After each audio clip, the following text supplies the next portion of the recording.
Hello and welcome to a quick overview on the tower defense source code.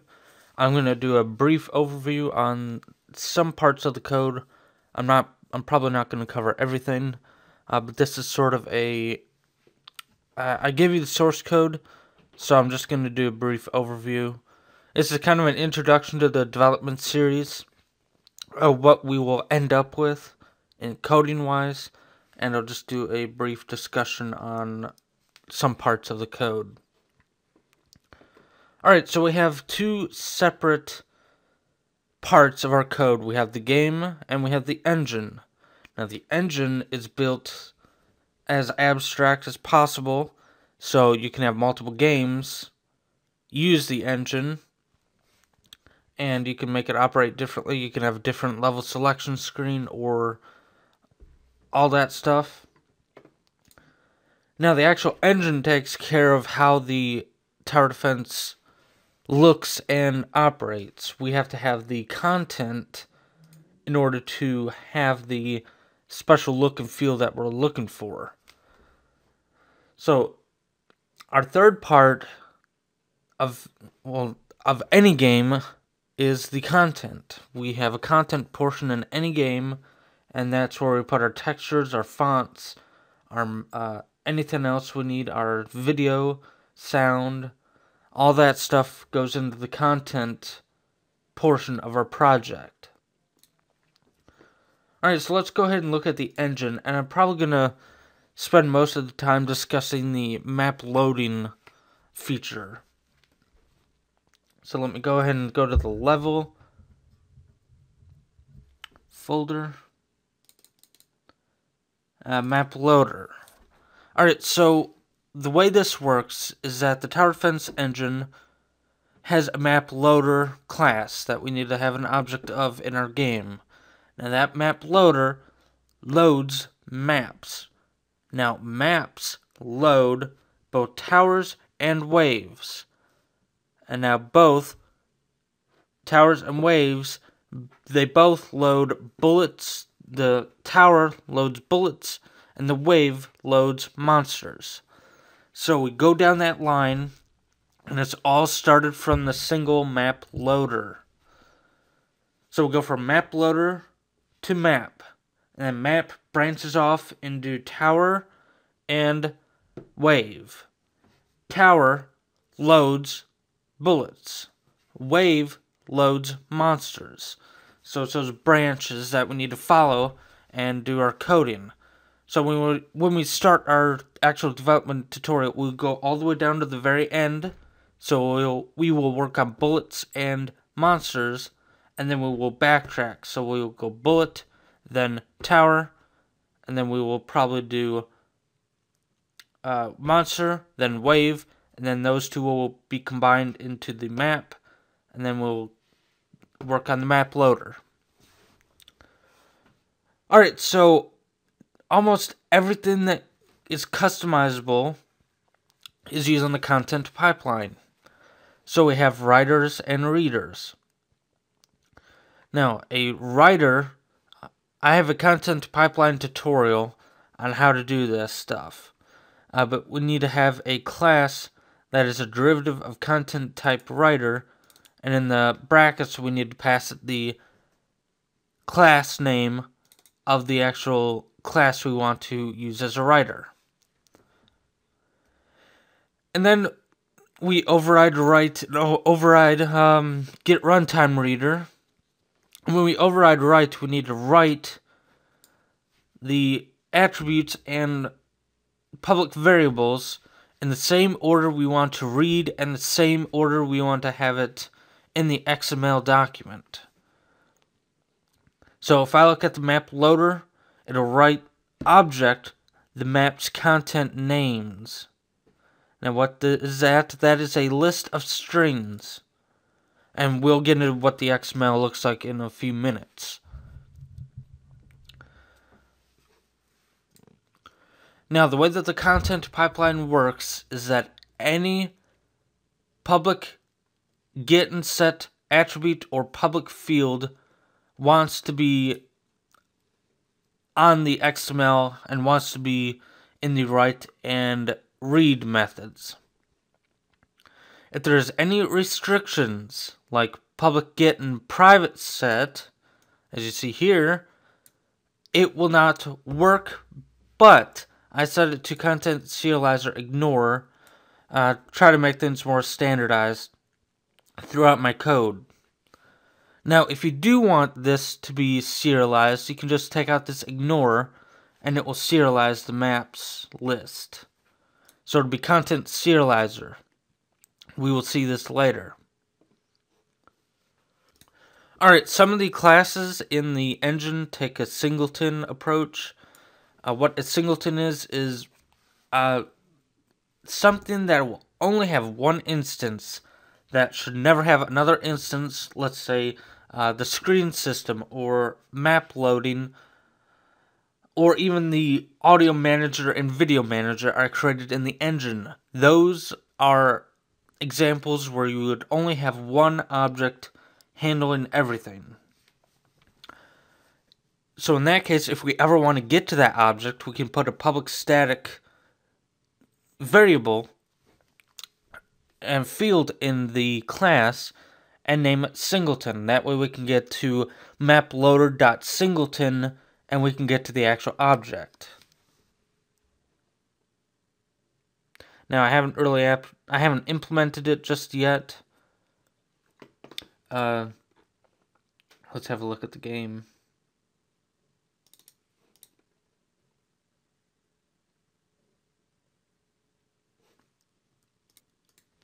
Now, I have not implemented it in the engine, but if we look in the game, in the level selection screen class, I would say maploader.singleton is equal to the object I'm working on, ML, for maploader. So it's not implemented in the engine, but we can get to it in the game and set it in the game. Now, a reader. The reader is going to take the XML file and convert it to an object in our memory. So when we read all of our map content names, then we want to load the maps. Remember, the map loader starts loading the maps.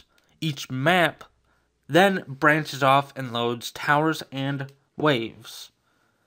So when we go to the map loader reader, we read all the strings in the map loader. Let me go ahead and do the content. Let me go to maps and then map loader.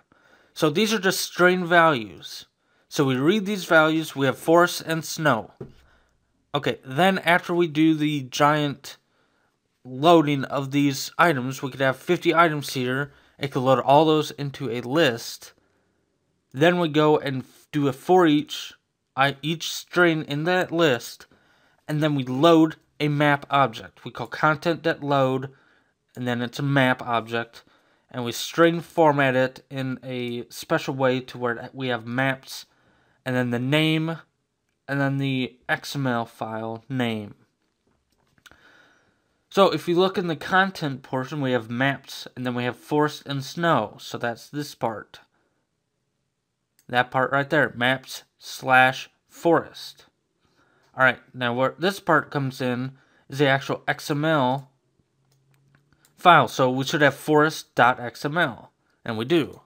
And now that's our map.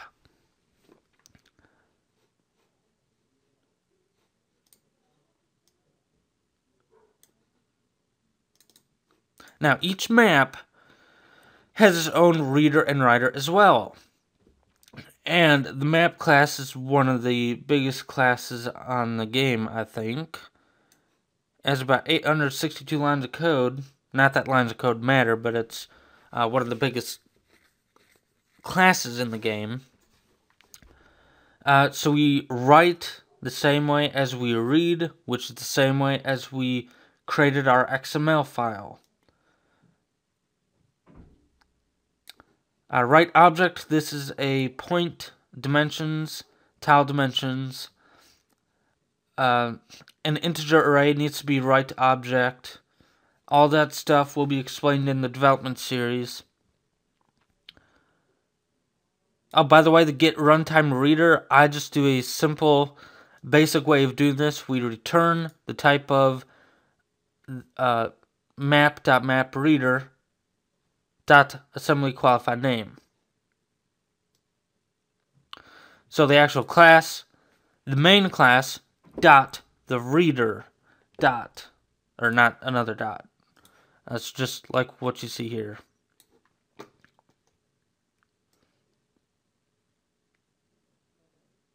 Alright, now when we do a whole bunch of loading, now, the reason that this class is so large, let's take a look at the actual file itself and talk about it. When you're actually going to, like, you create a map object, and you say map dot, you get that giant list of what's available to use. All the methods, all the properties, all the fields, public fields, all that stuff you can have access to.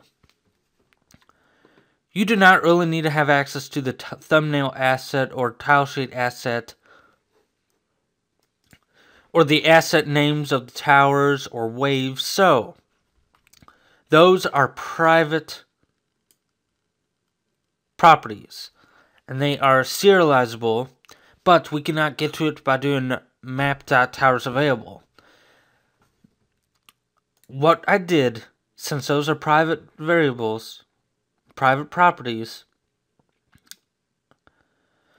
we have a tower list that is more what you would see.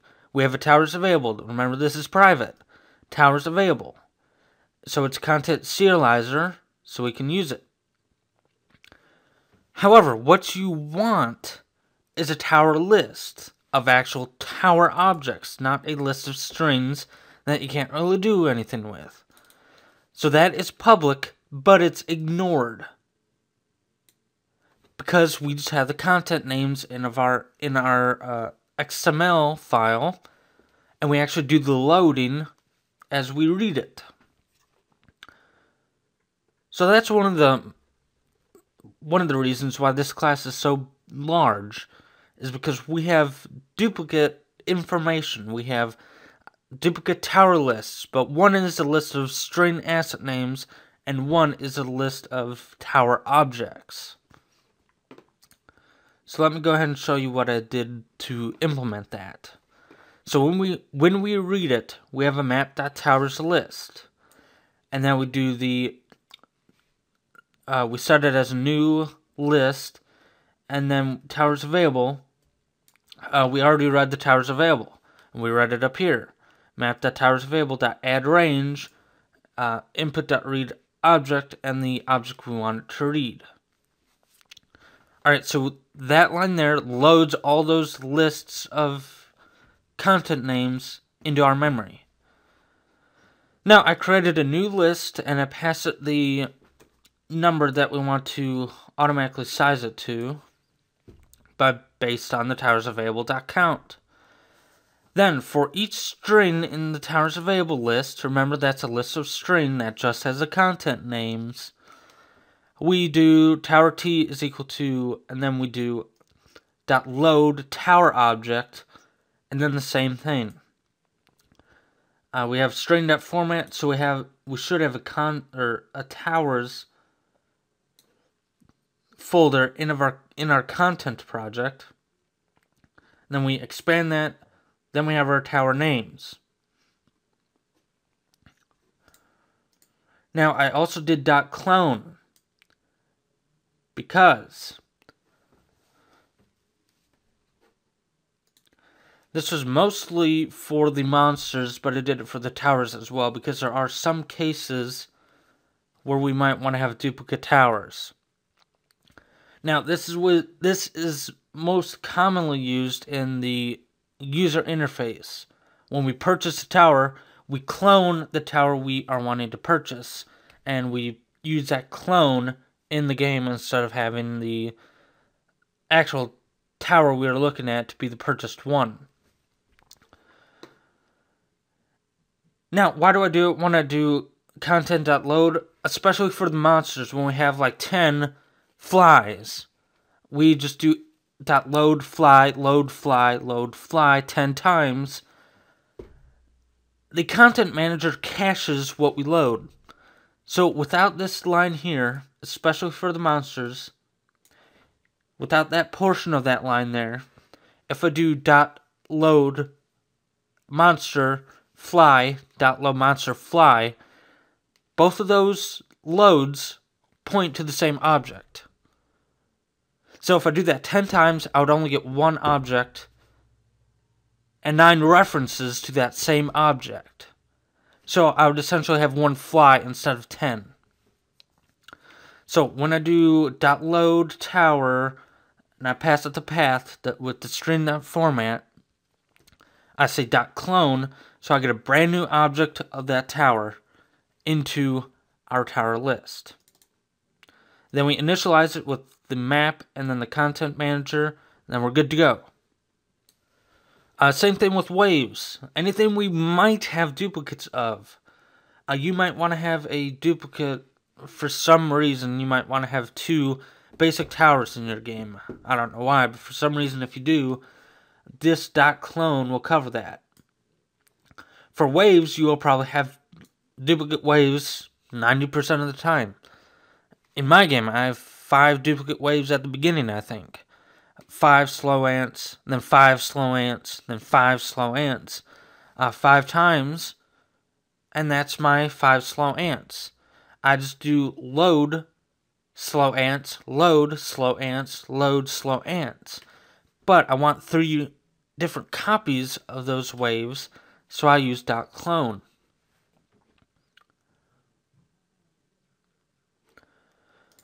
Alright, for the 4 color, if we look at the forest, whenever you want to create a new map, you just set the information here. And I mentioned that there are 4 color and air colors that you can use to kind of customize the map's look. Now, these are in an array, so it has R, G, B, alpha. 255 is 100% visible, 0 is 0 visible. So all these are 255, so you can have 255, 255, 255, 255, and that will be pure white. Alright, so we get a 4-color array and an air color array. But when you do map dot, you do not want to get the array, you want to get to the actual color. So that's why I set these color arrays to be private, but the actual 4-color to be public, and air color to be public. So when you do map dot 4-color, you get the actual color object instead of the integer array.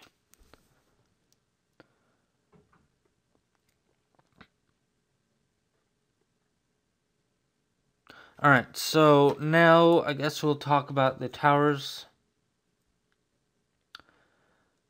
The tower's loading. Tower. So when we read, remember I said the towers, the towers also load 2 other things indirectly, tower statistics and upgrade statistics. What I mean by indirectly, let's open up a tower here. When we looked at the map class, we loaded in the asset name of our tower, and then we loaded the tower objects. This one, we're loading it indirectly, or differently than that way. We're loading it in the same XML file. So as you see here, we have initial statistics in here, and then upgrade statistics in here. Now we do not have an upgrade statistics and then a string value. We have the actual what we want the object to be. So we do that by doing .read object, and it will read it as if it's in the same XML file. Now for the bullet asset, that is a string value, so we need to load it by doing a .load directly. As you see here, .load. And then again, we pass it to format. So we have towers bullets. So we have a bullets folder in the towers folder here. So we have basic, bomb, and poison. And then we clone bullets. Bullets is probably the most important. Bullets and monsters are. Because we might have 1,000 bullets being created at once, depending on the level. And we might have a couple dozen of monsters going at once. So we clone the bullet and we're ready to go. Now, we're using that as a bullet base. So whenever we fire, we clone the bullet base.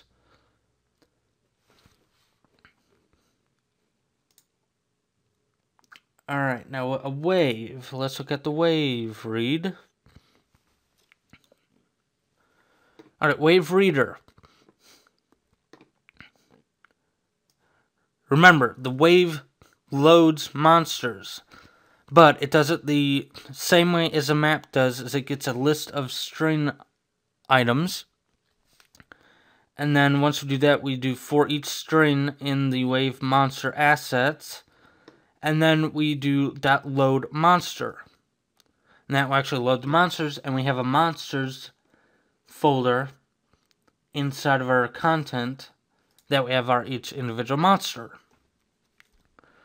And again, we clone monsters, and we clone it again for all monsters.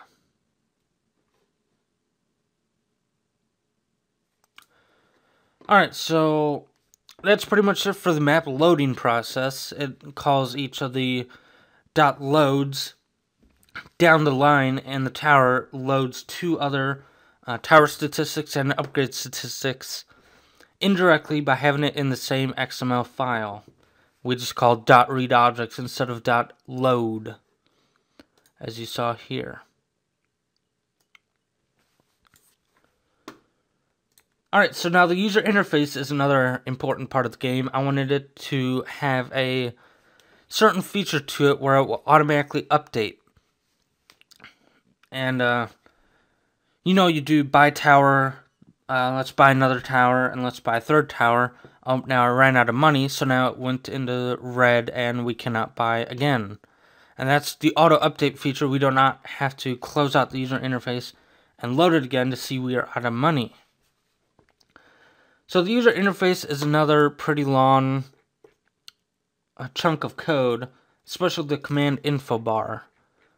I think that's pretty close to the map class, 566 lines. And it's a pretty complex thing that we had to do. I used the UI blocks for doing such purposes. We have a purchase tower, selected tower, stats and controls, money and towers as UI blocks. Now the UI blocks, let's look at money and towers. So the thing up here, money and towers, this is UI block. Just these two lines of text. Available money and place towers. That is UI block. Then this block is currently purchase tower.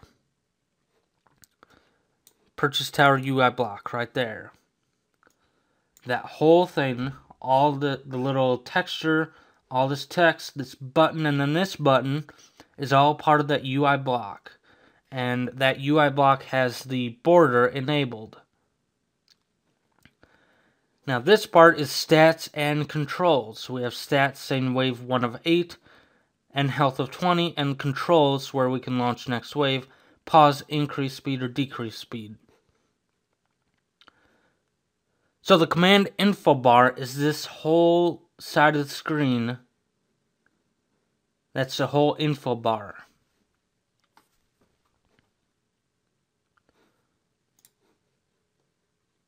Wave information, that's the entire bottom screen where we have 5 slow ants, and then all the other ones. So all this at the bottom edge of the screen, that is all the wave information that's being handled. And it does not have anything in the update. Map region. Obviously, what's left is the map region, where the actual game is taking place.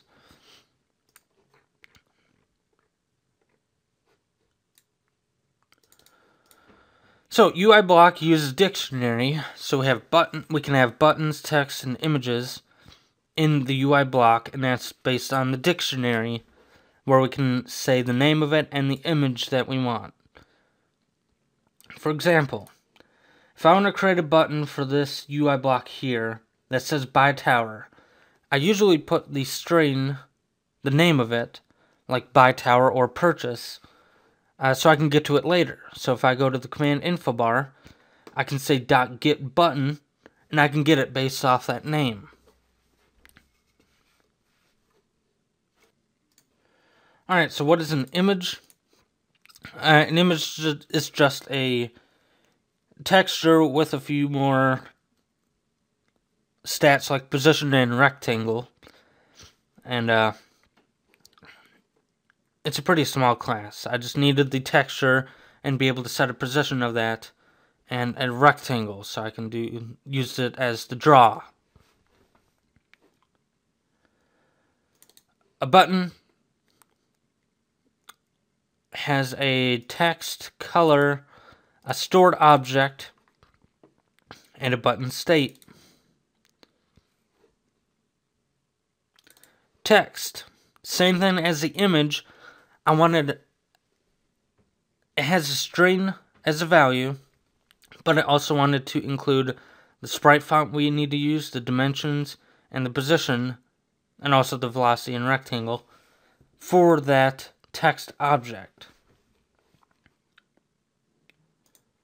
So that's the user interface. It's split into multiple sections based on the UI block. And the UI block can accept a dimensions session, and then it has dictionaries for button, text, and images. Alright, Video Manager is pretty simple.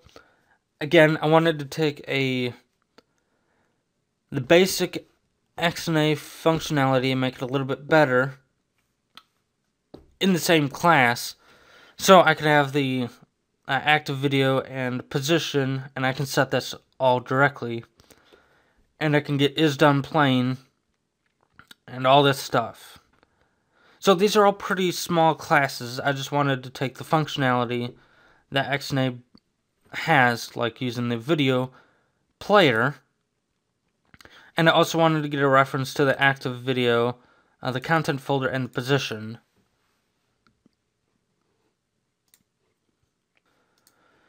These three classes, clickable gameplay object, and mouse, those have already been done in other tutorials or a sample release and my actual Spacer game and stuff like that.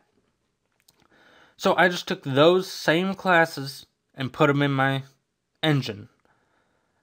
I did a few modifications, but not that much. Like for mouse, I did a few modifications to only point to the top left. For right now, I still have to implement the map pointer location, so if people want to create their own game and have a mouse that's pointing to like the bottom left, you know, some mice textures are pointing different ways, so that way they can customize it when they create their own game. So that will be implemented in patch 1.1. What else? Audiomanager, the same thing as the Video Manager. I took the audio engine, wave bank, and sound bank from using Microsoft.xnet framework.audio. So we don't really need to do anything differently here, but I wanted to get a cue of the current song and current sound, and then the singleton, and then .play sound and .play song, and then set volume. Alright, now the ability folder is not currently being used. That will be in another patch as well, where I actually use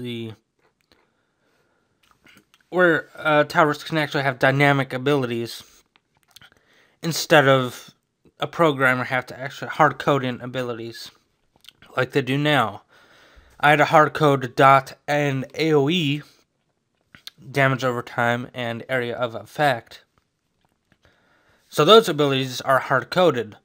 But if you want to have an ability, let's say, you want to activate a tower's ability to increase its speed for 10 seconds, that will be in a later patch. We have tower modifiers and monster modifiers.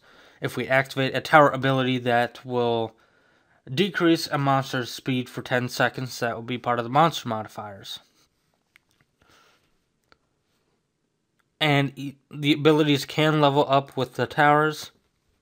And we have an icon for the abilities. When we select a tower, I'll probably put the icon above the buttons. Or maybe I'll have a abilities button that will bring you to an abilities UI block. Alright, so basically what I'm saying is that the ability stuff is not being used yet. It'll be implemented in a later patch. Probably 1.5. I will have the abilities ready to go. So that is the engine. Sorry if my voice is a little bit off today. I'm sneezing like crazy, and it's pretty... The allergies are going around in this time of year around here. Really bad, so... If I sound like I have a snuffy nose, it's because I do. Alright, so onto the game. The game actually uses the tower defense engine. We do have to do some things to implement it. But that's mostly calling the map loader, and that's all we need to do. And then we also need to have a session. Oh, the session. Let's go back to the engine. Let's go back to session. Alright, so a session just handles what we're doing currently. The map we are currently playing on, our current money display. These are part of the UI blocks. They will call money display and towers display. Our active player and the selected tower and our current health and all that stuff. Min speed, max speed, and then the current speed, and then if our game is paused or not. We have a few events for the UI to handle if we purchased a tower or sold a tower. If our health increased or health decreased, if our money increased, and if we're finished.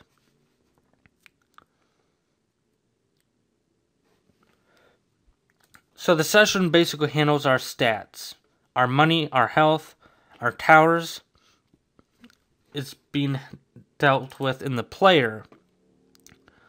Place towers and money. So that is session. So our game primarily has to do using the map loader and using the session. That's pretty much it. If we look at the map loading screen, level selection screen, we call map loader.content.load, and then we load the map, and then that also loads the towers and waves, and then those load the bullets and monsters. So everything is loaded with this line of code. And then we use the... This is the game's implementation of the map loading. And dynamic resolution will be implemented in a later patch as well. I did not feel like that was a critical thing to get done. I wanted to get the engine pretty much complete. Whereas this can be handled on the game side and not the engine side. So that will probably be 1.5 as well. After I get the abilities going, that's pretty much marking the final stretches of the engine. But for right now, the game is locked to 1280 by 720. So all I really have to do is replace 1280 by width and 720 by height for dynamic resolution. Okay, when we load the map loader object, it loads everything else. And then when we actually go into the play screen, We get a map passed to it based off the loading screen selection that we chose, and then we start a new session. Now all we need to do from that point on is to set up the events, and then when we update it, we need to update the session. Right there. And then we also need to have access to the UI. I forgot about that. The UI needs to be drawn, so it's in the draw screen. Alright, so that's pretty much it for a basic overview on the coding. You can have a look at these screens. They're pretty much standard from the previous tutorials. The help screen, I did a very basic approach. I have a list of textures for help textures that are just images. As you see, I brought an image up. It's just help _2, and that was used for the game. So the help screen is pretty basic. The level screen, I was pretty happy with the level selection screen. I don't know about you, but I think it's a pretty interesting level selection screen. Option screen takes advantage of the UI blocks. And then it has buttons that we enabled the button events. So we have a button here, left click event, plus equals sound left click event. And that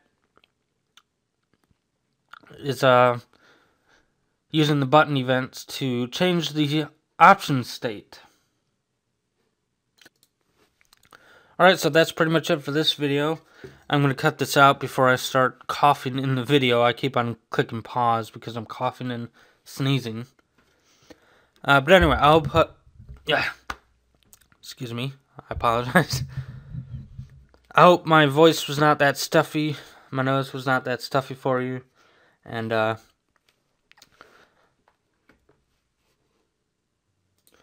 stay tuned for the actual development videos. We'll start with the engine, and we'll go down to the lowest point of the map loading tree and start from there. So we'll start with the bullets and monsters, and then we'll go up all the way to the map loader, and then we will worry about the user interface and sessions in a later tutorial. So I hope to see you next time.